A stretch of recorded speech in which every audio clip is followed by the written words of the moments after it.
Prajapat film studio जुबलीगंज। अरे कदे नहीं पैरी भला रंज मचक मोजड़िया।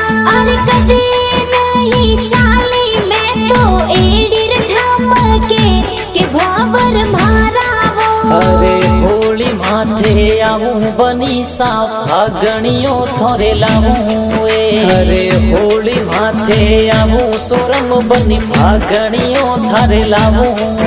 अरे चालो सिटी सू आव तो थारे पीलो लाऊं।